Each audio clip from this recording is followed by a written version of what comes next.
Well, folks, a lot to get to today on the show. Everything from the stock market dump of yesterday and the state of the economy to the White House deciding to deport a Hamas sympathizer from the United States, green card holder. First, the mainstream media thinks you're too dumb to see through their lies. They like to twist the narrative or manipulate the headlines, bury the truth. We know better. At the Daily Wire, we're going to bring you the facts, what I do here professionally, and then you get in on the conversation. Join the live chat during our daily shows, 100% uncensored, ad-free, packed with fans who actually think for themselves. Plus, every day a producer from our show will be there to talk to you about the news. Get the news the way it should be, honest, fearless, without the left-wing agenda. Your voice matters. Be a part of it. Join now at dailywire.com/subscribe. So yesterday, obviously, we saw a massive stock market dump. The stock market, Dow Jones Industrial Average, dumped almost 900 points. The stock market has been in a bit of a free fall over the course of the last couple of weeks.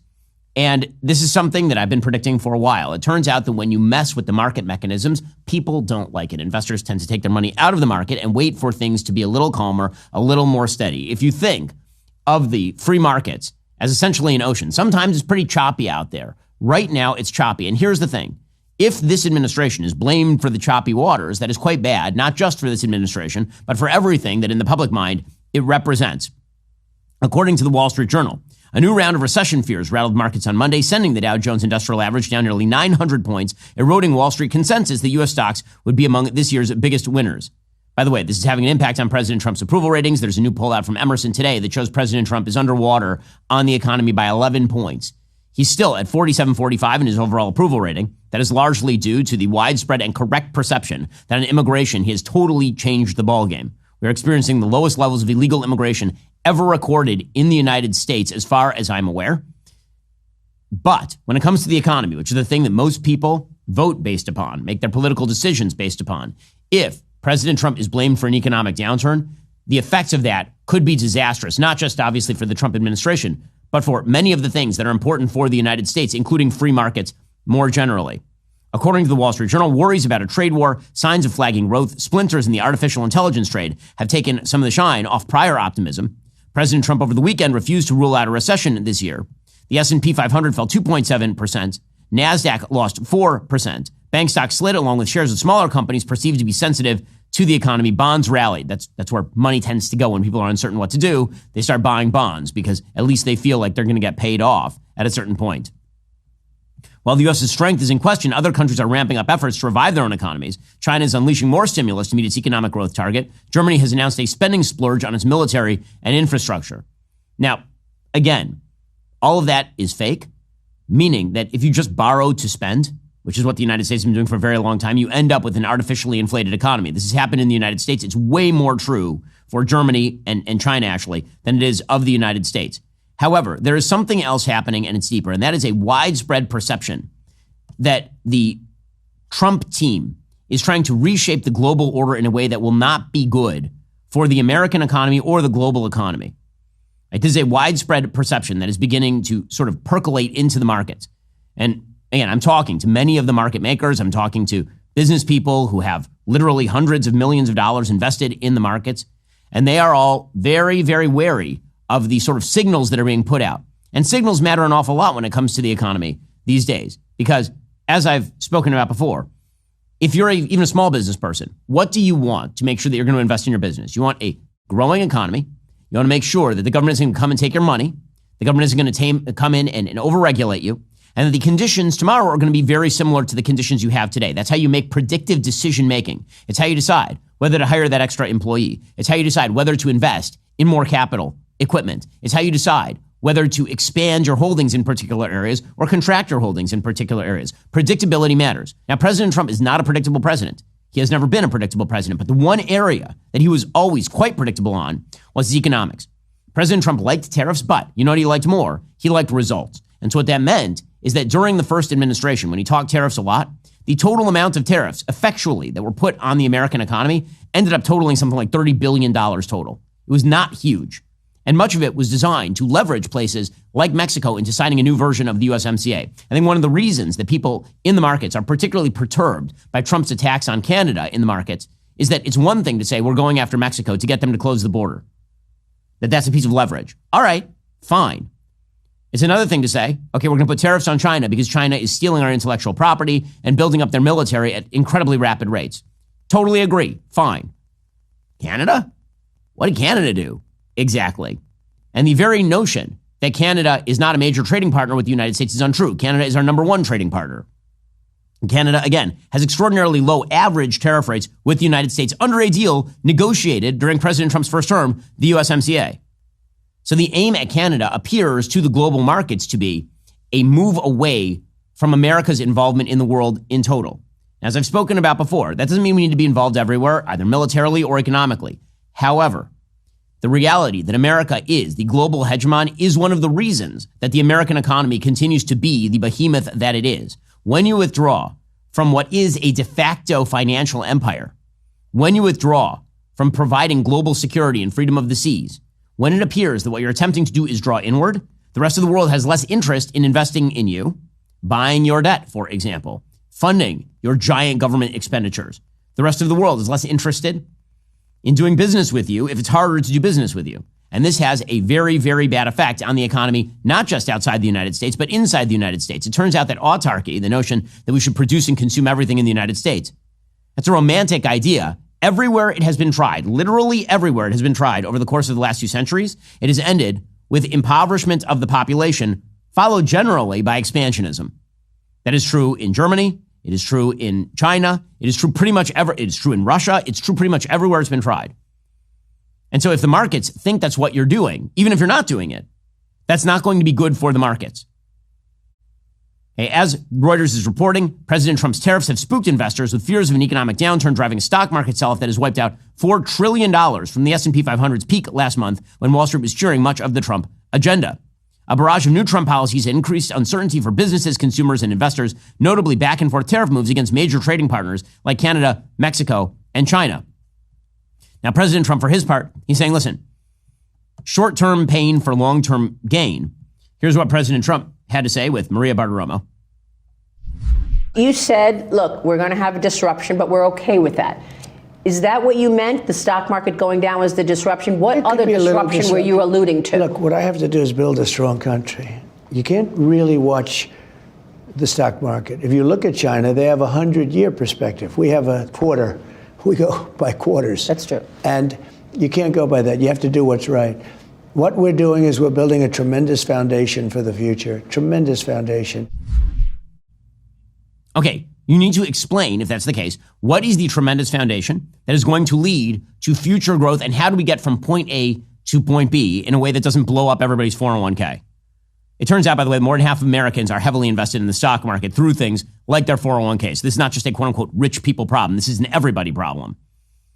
And the sort of side effects of market downturns affect everyone from Main Street to Wall Street. As the Wall Street Journal points out, there's some red lights that are already flashing. Take Friday's jobs report, which showed employers added 151,000 jobs last month. That's half as many as in November and December.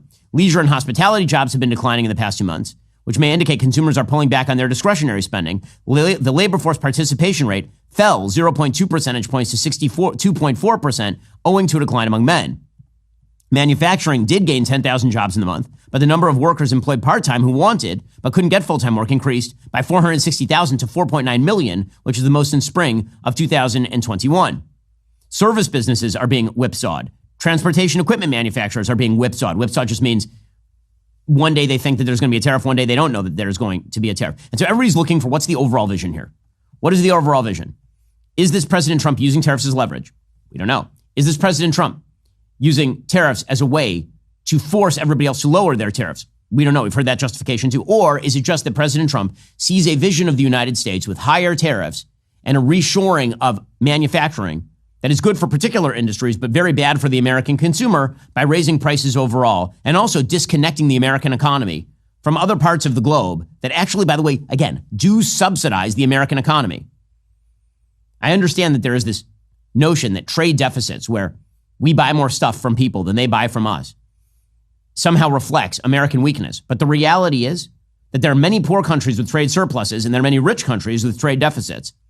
Trade deficits are not what they appeared to be, not necessarily. The reality is that if we spend more money abroad than people spend here, those dollars come back. How do they come back? Well, very often they come back in the form of governments either holding our dollars as the global reserve currency or in the form of other governments buying American bonds, which funds our growing national debt, which is out of control. And I love what Doge is doing. We need to bend the cost curve. The reality is, as I've said over and over, and I'll continue to say, we are not solving our national debt problem unless we take a look at the very things no one on either side wants to take a look at. Medicare, Medicaid, Social Security, means-tested welfare programs. Those are the massive drivers of the American national debt. Elon Musk understands this, but trimming around the edges isn't going to do it. Obviously, it's a very dicey time for investors, and smart investors need to prepare ahead of time, just like keeping a life jacket handy before you set sail.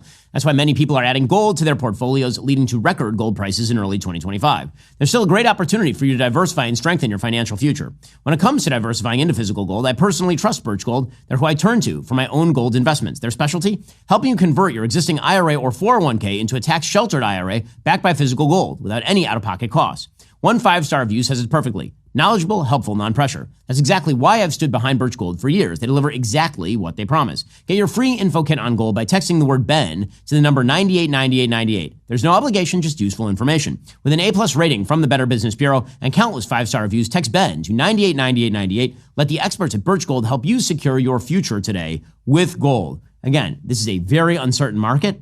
It's difficult to know which way things are going, and this is why diversification has always been a time-tested and useful strategy. Go ask all your questions by texting Ben to 989898, and then let the experts at Birch Gold help you out. Also, you know what's funny? When we started the Daily Wire, I thought the hard part would be creating awesome content. Well, it turns out dealing with the behind-the-scenes stuff, the hiring, HR policies, employee issues, that's the stuff that eats up your time. And listen, I'm not alone. When you're a business owner, every second of your time is incredibly valuable. So don't waste your energy and risk losing money dealing with time-sucking payroll issues, office politics, and HR infractions. Focus on the stuff that matters most, running your business with help from Bambee. Here's what makes Bambee different. They give you access to your very own dedicated HR manager at a fraction of what it costs to employ someone full-time. And get this, Bambee costs just $29 a month, whether you have 10, 75, or even 100 employees. If I had Bambee when I was first building this team, would have saved a lot of hours, a lot of headaches. Instead of getting bogged down with paperwork and compliance stuff, I could have focused on growing the show, connecting with the audience. With Bambee's HR Autopilot, you don't have to waste your valuable time getting into the weeds on HR policies, onboarding, terminations.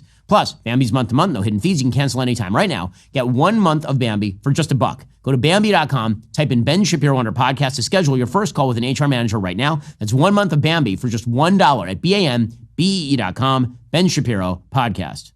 Right here is Elon Musk correctly citing one of the key phenomena that demonstrates the sort of underlying weakness of the American economic plan based on our spending. He says our interest payments are now outstripping what we pay for defense.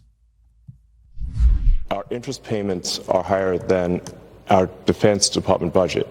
That's I think was the real wake-up call for me, was looking at seeing that the interest payments on national debt exceeded the Defense Department budget. And that was only growing over time, which meant if we didn't do something about this, then there won't be any money for anything. We'll just be servicing debt. And you know how to read an income statement, and you know how to read a balance sheet. You've had some business experience. I'm kidding, but yeah, you know about this stuff. Yeah, I mean, really, I just don't want America to go bankrupt. Okay, that is correct. But Doge is not going to be capable of single-handedly doing all of that. And many of the moves that we are currently making, it's about to make it very difficult to raise more debt. Okay, and all of this is tied to what is the actual sort of overall Trump plan. And it takes a little while for the Trump doctrine to sort of take shape. Again, I have my idea of what the Trump doctrine is. That's very different from, say, Tucker Carlson's idea of what the Trump doctrine is. And President Trump doesn't really have a Trump doctrine. President Trump just has a series of what I think are very good political instincts and a fundamentally good set of principles, but that doesn't necessarily translate into something overall. But the way the markets are increasingly reading what President Trump is doing globally is that President Trump wants to reshore everything and he wants to withdraw from the world. And that is not going to have beneficial effects for the American consumer, the American producer, the American economy at large. And here I want to talk about the sort of problems that are going to arise from this vision. So there's a really good analyst. His name is Balaji Srinivasan, okay, who's an American entrepreneur and investor and a former general partner at Andreessen Horowitz.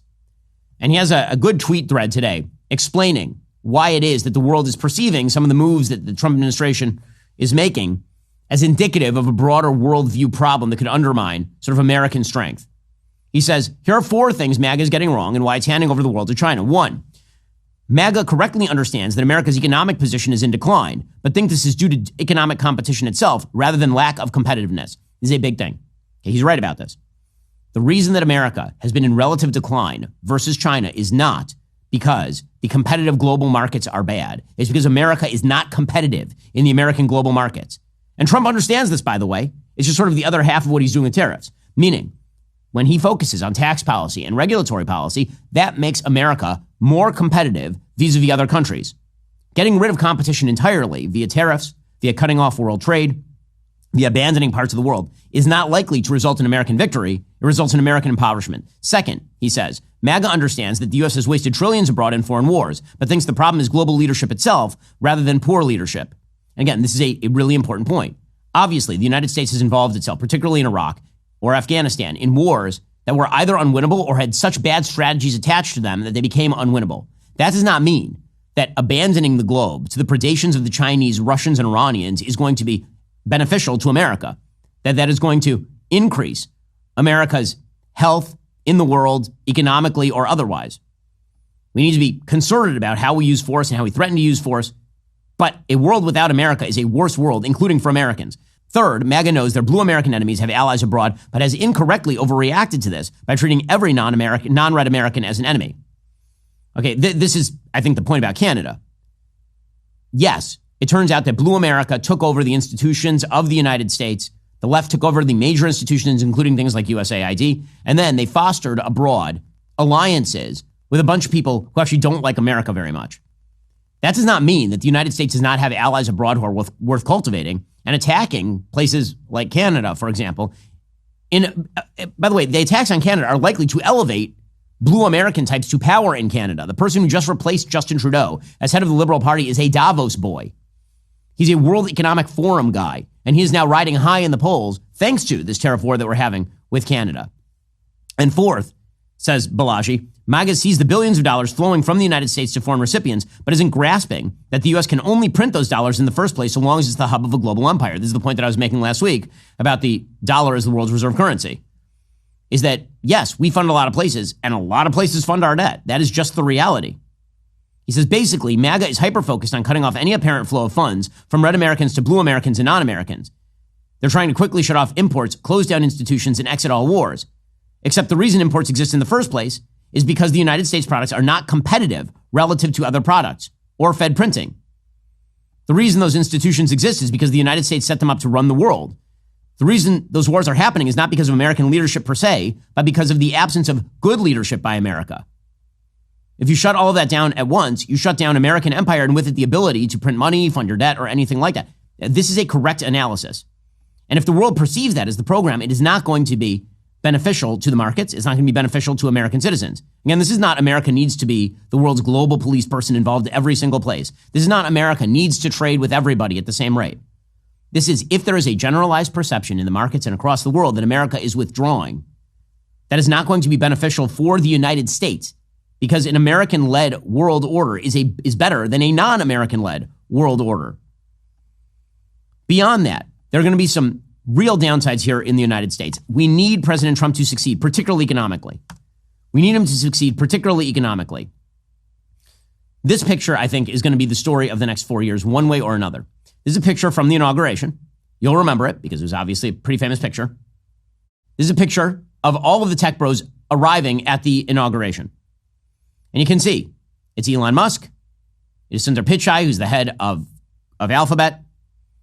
It's Jeff Bezos, the head of Amazon. It's Mark Zuckerberg, the head of Facebook, Meta. Right? They were all there at the inauguration. They were flanking President Trump. And it was sort of an amazing moment because you had all these business leaders, many of whom were not, in fact, allied with President Trump over the course of his career here, who were at the inauguration. Now, the only downside to that is that if the economy sinks, what do you think is going to take the blame? What President Trump is doing right now with tariffs, that is not free market oriented. Tariffs are not free market oriented. They're a government control on imports and exports. That's what they are. They're effectively a tax on consumers. If the economy dips, the American people are going to perceive that business itself is to blame for what happens next. Regardless of the fact that many of the measures that are currently being taken by the sort of nationalist conservatives in terms of economics measures like subsidies, new regulations in certain areas, tariffs, which are a form of regulation, that all of these sorts of battles really are not oriented toward free markets. They are more of a Bernie Sanders economic program in some ways than they are in a sort of traditional libertarian free market program. The perception of President Trump correctly is that he is a businessman and that he is capitalism oriented. If the economy sinks while he is president in a serious way where Americans turn against him, and again, he's underwater on the economy right now. If that happens, it is not just going to damage Trump, which would be terrible, and damage the Trump administration and the Republican future, which would be terrible. It is going to be used as a club against all of business, all of it. There will be a blowback against business, capitalism, and free markets, despite the fact that it wasn't business, capitalism, and free markets that brought us to this point. It was overweening government spending and then a bunch of pseudo-corrective measures that are attempting to be taken by the Trump administration in the form of autarkic reshoring. Okay, the sort of popular response is something that I've learned over the course of watching politics at a granular level for almost a quarter of a century. I've been doing this since I was 17. I'm currently 41. One of the things that I've noticed, and this is true for everybody in every industry, when you're in an industry and you know the ins and outs of a thing, when you know the details of the thing, you think everybody else knows the details of the thing. You think everybody else follows the ins and outs. That's not true. And let's say that you are Leonardo da Vinci and you're painting the Mona Lisa. You know where every single brush stroke went. You know the amount of effort it took in. What did people take away from the Mona Lisa for most people? They walk into the Louvre, they look at the Mona Lisa, they see it's a lady with no eyebrows, they kind of shrug and they walk away. That is most people. And the same thing is true in every industry. If you're an accountant, you know the ins and the outs of the tax laws. And so you figure maybe everybody else kind of has a general idea. The answer is no. They just know whether they're paying more or whether they're paying less. And when it comes to politics, I may know, or you as a listener to shows like this one, may know the ins and outs of global geopolitics and economics. You may follow this stuff at a closer level than 99% of the rest of America. Most people only see line go up, line go down. And if line goes down while President Trump is president, the blowback is going to be not just against tariff policy, it's going to be against business. It's going to be against capitalism. It's going to be against Elon Musk and Pichai and Zuckerberg and Trump and everyone associated. The American public does not see issues in terms of nuance. The American public sees good or bad. If the economy goes down, then what you're likely to see is an upsurge in left-wing populist sentiment against free market capitalism. And you're likely to still see the sort of Bill Burr perspective on economics, which is totally ignorant and, by the way, utterly hypocritical given the fact that he's a millionaire himself who makes money saying used to be funny things on TV. But here, for example, is Bill Burr going after Elon Musk. You're going to leave the country because of one guy with dyed hair plugs and a laminated face who makes a bad car and has an obsolete social media platform? You're going to leave this. Why doesn't he leave? Why isn't he stopped? What are we so afraid of this guy who can't fight his way out of a wet paper bag? You can take him on. Like, why do liberals just sit back and not, they have nothing? What are you doing? This. Okay. This. You got to speak up about it. You don't just go like, oh my God, what? Like, listen, first of all, it's like, I'm a stand-up comedian. It's not my friggin' job. I'm talking about like Democratic politicians. Where is their pushback? They're allegedly liberal. You see this guy do this thing. You know what the end result of this thing is, which all these neo-Nazis, not only are they stupid because they're neo-Nazis, they don't even look at what Hitler did. He ruined their country. And this idiot is going to try to lead us down that road and then play it off and act like he didn't do what he just did.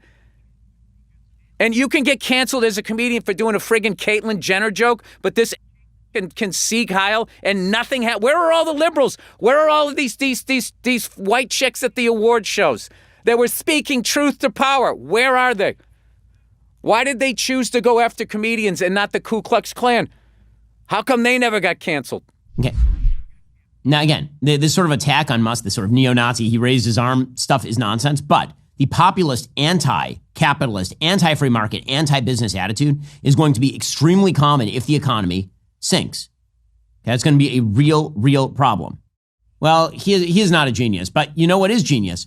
Policy Genius. Securing your family's future is of utmost importance in today's world. As somebody who's always advocated for smart financial planning, I can tell you, having the right life insurance coverage is not just about peace of mind. It's about giving your family options if the unexpected occurs. That's why I want to tell you about Policy Genius. They're not an insurance company themselves. They are the country's leading online insurance marketplace. They let you compare quotes from America's top insurers side by side completely free with absolutely no hidden fees. Their platform uses real licensed insurance experts who work for you, not the insurance companies, so you can find the best fit for your family. With Policy Genius, you can find life insurance policies starting at just $292 per year for $1 million in coverage. Some options are 100% online, let you avoid those unnecessary medical exams. The process is fast and simple. Their licensed support team handles everything, answering your questions, managing paperwork, advocating for you throughout the entire process. Don't take my word for it. Thousands of satisfied customers have left 5-star reviews on Google and Trustpilot. No matter what stage of life you're in, Policy Genius will help you find the perfect coverage for your specific situation. Secure your families tomorrow so you have peace of mind today. Head on over to policygenius.com/Shapiro or click the link in the description. Get your free life insurance quote, see how much you could save.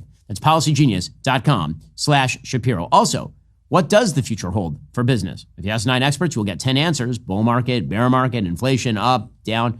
Well, until we know for certain what's coming, over 38,000 businesses have found a way to future-proof their operations with NetSuite by Oracle, the #1 cloud ERP. Imagine having your accounting, financial management, inventory, all seamlessly integrated into one fluid platform. That's NetSuite. With this unified business management suite, you're not just juggling numbers, you're wielding a powerful tool that gives you visibility and control to make quick, informed decisions. It's like having a map in a maze of market uncertainties. Real-time insights and forecasting? Check. It's like peering into the future with actionable data at your fingertips. And here's a game changer. You'll be closing your books in days, not weeks. That means less time drowning in paperwork, more time focusing on what truly matters, steering your business toward success. At the Daily Wire, we're proud to partner with NetSuite because they're leading the way in future-proofing operations for businesses around the world. Whether your company's earning millions or even hundreds of millions of dollars, NetSuite adapts to your needs, helping you respond to immediate challenges and seize your biggest opportunities.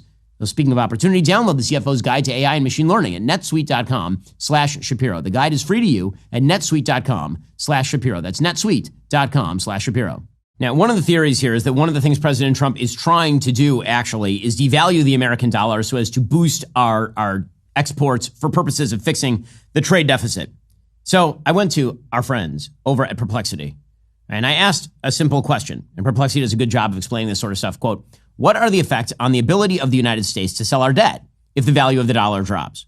Because this is sort of the biggest single question. You heard Elon earlier talking about the fact that we pay more interest on our debt than we are currently paying on the defense budget. So what happens can we raise new debt if the dollar is devalued? And here is Perplexity's excellent answer. Negative effect. Reduced foreign demand for U.S. treasuries. A weaker dollar may lower the appeal of dollar-denominated assets, including U.S. treasuries for foreign investors.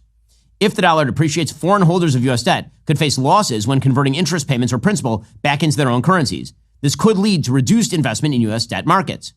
2. Higher interest rates. To attract buyers for its debt amid declining demand, the U.S. government may need to offer higher yields on treasuries, increasing borrowing costs. Rising interest rates can also exacerbate concerns about debt sustainability and put upward pressure on real yields. 3. Loss of confidence. A sustained drop in the dollar's value could signal broader economic instability, potentially triggering a loss of confidence among investors in U.S. financial assets. This could result in a sell-off of U.S. treasuries and further depreciation of the currency. In other words, everybody else who's holding our debt thinks that the new debt actually is going to be less valuable than the old debt, and they start selling it off.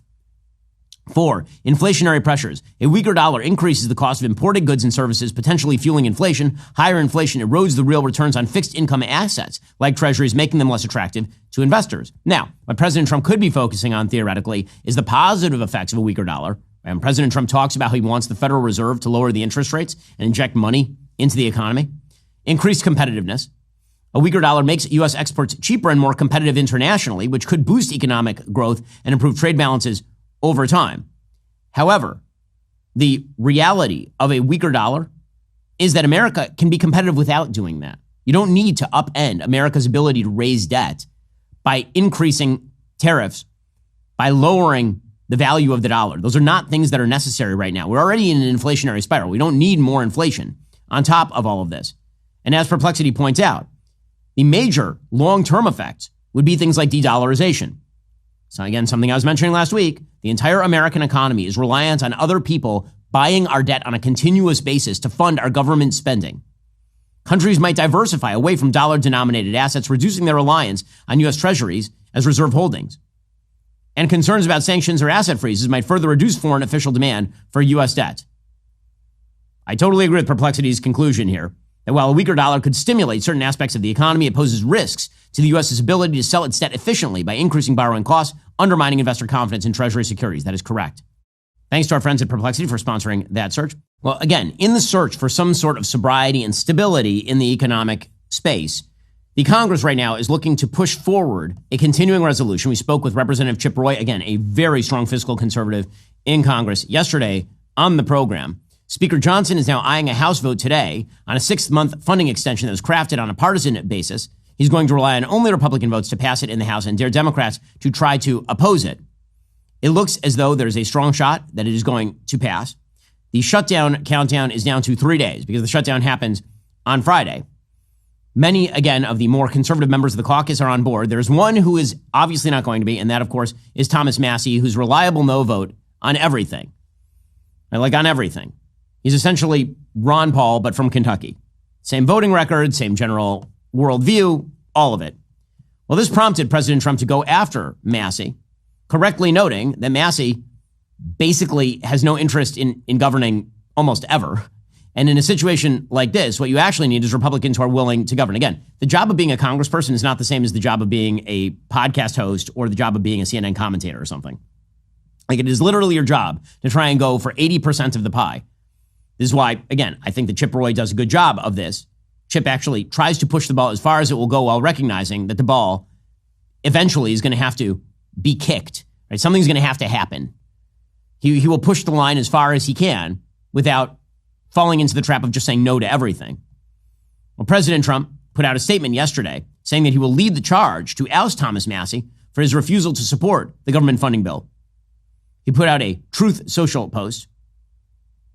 He said, Congressman Thomas Massie of beautiful Kentucky is an automatic no vote on just about everything. He said Massie should be primaried, and I will lead the charge against him. Now, Trump had also prior times tried to unsuccessfully oust Massie. Massie responded by saying, I've had a challenger who tried to be more MAGA than me 3 times. None busted 25% because my constituents prefer transparency and principles over blind allegiance. Again, totally fair for Massie there. However, it is a reality that Massie is reliable no vote on everything that would be sort of effective for Republicans to do. And even though I agree with Massie, actually more than many other Republicans, on his generalized spending proposals, is Trump wrong to target Massie about all of this? I mean, if the continuing resolution fails and we get to Friday and the government shuts down, the downside effects are going to be very, very strong for the Republicans, including Republicans in Congress. And it's easy for Massie to say since he's not in a purple district. He's not somebody who's going to battle his way back to the Congress. His district is like a plus 20 Republican district. So all of this, you would think, might provide an opening to Democrats, right? This would be the moment where Democrats start to make their economic pitch.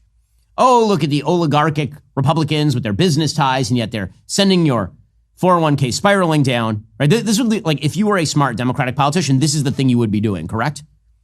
You'd be focusing in like a laser beam on the economy. Because if the economy continues to decline, if we fall into recession, that's going to be your move. And yet Democrats are apparently complete idiots. They fell off the stupid tree and hit every branch on the way down because they're focused in laser-like on the defense of a Hamas sympathizer whose green card is going to be removed. This is the thing they have decided is absolutely vital for them to stand against. It's unreal. I mean, seriously, it's just political malpractice at this point. So this person's name is Mahmoud Khalil. Yesterday, the White House announced that they would be moving to deport Mahmoud Khalil. Who the hell is that Mahmoud Khalil? Well, he's an anti-Israel pro-Hamas activist, and he's an actual pro-Hamas activist who led protests at Columbia University when all those buildings were occupied and the Tentifada was taking place. It was announced by the White House that ICE would be arresting him and removing him.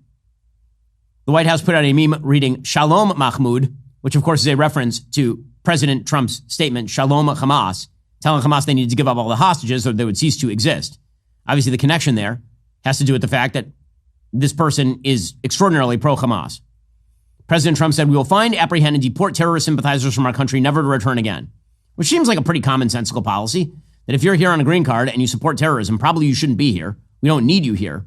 According to the Wall Street Journal, Columbia University student Mahmoud Khalil was the first to be arrested by Homeland Security agents for his participation in pro-Palestinian demonstrations on campus. President Trump vowed he would not be the last. And again, that is a misread by the news department at the Wall Street Journal, which is to the left of the New York Times. He was not arrested because he went to a pro-Palestinian demonstration.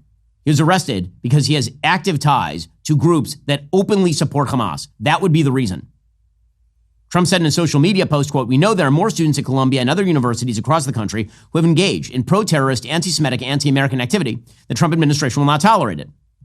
The Education Department said Monday it sent letters to 60 schools warning of potential enforcement actions if they don't fulfill obligations to protect Jewish students. And again, that is an outgrowth of the Civil Rights Act, which lays out that all these colleges have anti-discrimination policies on the basis of race.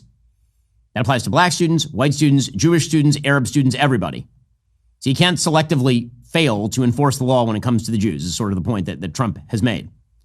Khalil played a prominent role in organizing protests last year against the war in Gaza, often addressing crowds on Columbia's lawn and giving interviews to national media. He was inside the Barnard Library during an occupation last week to protest the expulsion of 2 students for earlier demonstrations, according to photographs posted on social media. But that is not actually the full story about Mahmoud Khalil and the people he has associated himself with. Secretary of State Marco Rubio put out a statement. "We will be revoking the visas and or green cards of Hamas supporters in America so they can be deported." The Homeland Security Department put out a statement as well, quote, "On March 9th, 2025, in support of President Trump's executive orders prohibiting anti-Semitism and in coordination with the Department of State, U.S. Immigration and Customs Enforcement arrested Mahmoud Khalil, a former Columbia University graduate student. Khalil led activities aligned to Hamas, a designated terrorist organization." Again, there's a difference between pro-Palestinian and aligned with Hamas, although that distinction has been obliterated by the pro-Palestinian crowd, who have largely aligned with Hamas at this point. So what are exactly, beyond him saying bad stuff, what exactly is the thing that's getting him in trouble here? Well, it turns out that the group that he headed, Columbia University Apartheid Divest, withdrew an apology that it made for a member who said Zionists don't deserve to live. Columbia University Apartheid Divest, which was this guy's group, put out a statement. This is according to the New York Times, October 9th, 2024. Quote, "We support liberation by any means necessary, including armed resistance." That's not just pro-Palestinian, that is pro-Hamas. That is what you are talking about. They then distributed a newspaper with a headline that used Hamas's name. Quote, "1 year since Al-Aqsa flood, revolution until victory," it read, over a picture of Hamas fighters breaching the security fence to Israel. The group posted an essay calling the attack a moral, military, and political victory. I mean, that's pretty pro-Hamas. That's not like that's like pro a terrorist group. And again, if you're an American citizen and you do this sort of stuff, that's one thing. If you're a green card holder, why do we need you here?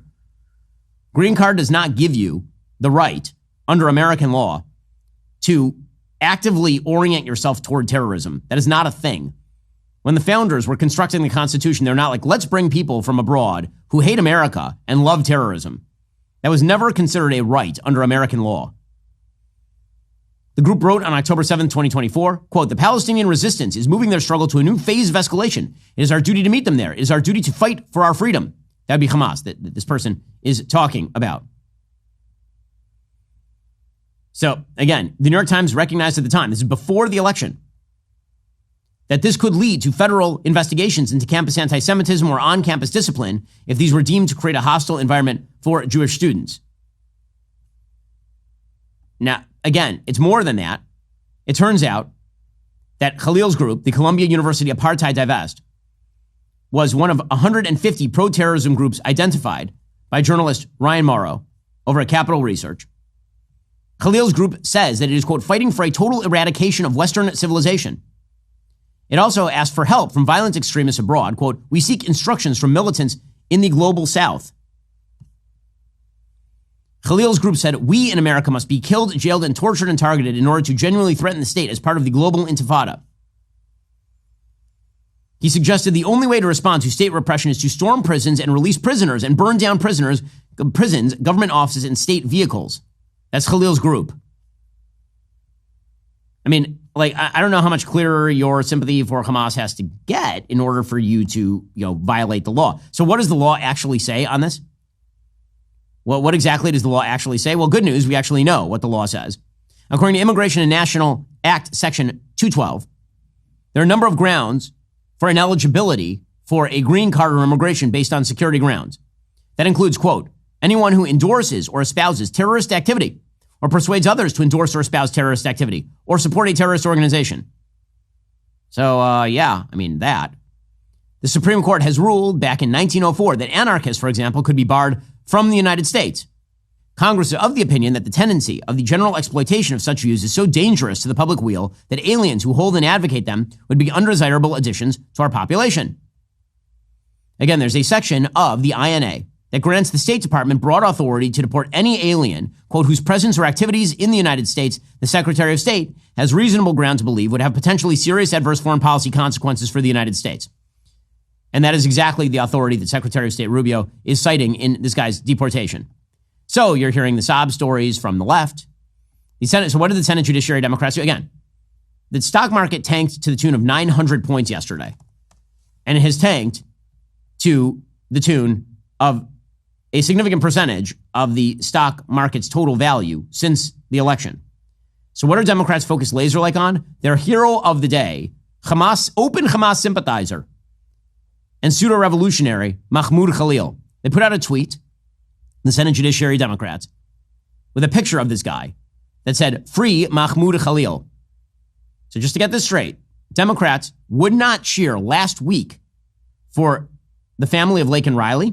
They would not stand up and applaud the family of Jocelyn Nungary, who was killed by illegal immigrants, but they are going to stand foursquare behind a terrorist sympathizer who used to work for the UNRWA when not calling for the overthrow of Western civilization. They're going to cheer for that guy. He has to stay in the United States. Guys, the political malpractice here is so strong. The Democrats here are so bad, so unbelievably bad at this. Truly, truly awful at this. Now, a judge has temporarily blocked the deportation. He's going to get overruled. This judge also happens to be brothers with Jason Furman, member of the Obama administration. Most of his relatives work in like deep blue American institutions and all the rest. Van Jones, perhaps the last sane man on the Democratic side of the aisle, he was pointing out, like, guys, what are you doing? Like, what are you doing? Look, man, we're screwed. I mean, we don't know. No, Democrats don't know what to do. This is a nightmare. Somebody like Donald Trump, we thought we'd at least have Hakeem Jeffries in the speaker's chair to hold him back if we didn't have Kamala in there to do the right thing. Listen. The Democratic Party is going through a massive set of internal crises. You have a party that got trapped two ways. One, defending a broken status quo that nobody likes because they thought that Donald Trump was going to make it worse. But when you're defending the status quo, you're going to lose. And then offending most people in the country, calling everybody sexist and racist and transphobic and every other name, and then saying, please follow us. That's not a good strategy, folks. Defending a broken status quo and offending most of the country turns out is not as popular as my party thought it was going to be. Again, Van is the only person speaking truth to power on CNN who is not a stated Republican. But the Democrats are going to keep going down this path, which is why Whoopi Goldberg had on Dylan Mulvaney, singularly responsible for the complete collapse of the Bud Light brand. They had on Dylan Mulvaney, a man pretending to be a woman, to talk about how men should compete with women in athletics. I mean, they keep doubling down on stupid. It's amazing. It's amazing. The roulette wheel keeps turning up the other way, and they're like, what if I just keep doubling down on the stupid? I think part of the problem that the trans community is facing, and it's the same problem that women face, is if you don't know anything about our bodies, you don't know how it works. Mm-hmm. So when you come in and you say, these are men, competing against women. You're assuming that the women are weak and just can't do anything except be here. Have you seen female athletes? They know what they're doing. Mm-hmm. So I'm not sure what's going on or why this is an issue. Okay, unbelievable. I'm sorry, but female athletes who know what they're doing, like Riley Gaines, who's like an NCAA champion, they're going to get clobbered by any half-decent dude in the pool. Everyone knows this. This is just basic human biology. I'm sorry that facts exist for Whoopi Goldberg because it makes her job really uncomfortable, but let Democrats keep following this path, seriously. And Democrats are stuck because they keep throwing out these same types of people There's an entire article in Politico about Tim Walz, as though Tim Walz is going to make a giant comeback after his goofball presentation on the national stage, or Kamala Harris, or Gavin Newsom, who's now cleverly attempting to move away from some of the woke stuff. The thing that I'm absolutely puzzled by, if you're a Democrat, I do not understand. You have a point of vulnerability now in the markets. Why are you not focusing on that? And the answer is they're so tied to their own social issues that they can't let go of them. This is the thing they actually care about. It's truly amazing. By the way, when it comes to the colleges and universities, we mentioned what's going on at Columbia. Something fairly amazing happened yesterday. So Harvard and Yale were among 60 colleges who were warned of fund cuts over claims that they have not properly policed discrimination against Jews on campus. And these universities are panicking. They are freaking out. These universities are claiming that this will mean serious cuts to their budget, to their ability to take care of students. I mean, you're saying the quiet part out loud, which is that you're government-supported institutions. All of these campuses have billion-dollar endowments. They have much money, lots and lots of money. But they are adjuncts to the federal government. And now that the federal government is saying, no, we're done with this, they're freaking out, which demonstrates just how deeply intertwined pseudo-private institutions like Harvard and Yale are with the blue state Democratic Party in the federal government. Already coming up, we're going to get into the latest in Ukraine. We're also going to be getting into a piece of interesting news from Netflix. First, you actually go become a subscriber. And the reason you do that is because we have all sorts of great stuff behind the paywall, right? We got Morning Wire, we got Am I Racist, we've got What is a Woman, we have All Access Live, tons of stuff. And you get to hang out with us behind the paywall, right? If you're not a member, become a member, use code Shapiro, check out for 2 months free on all annual plans. Click that link in the description and join us.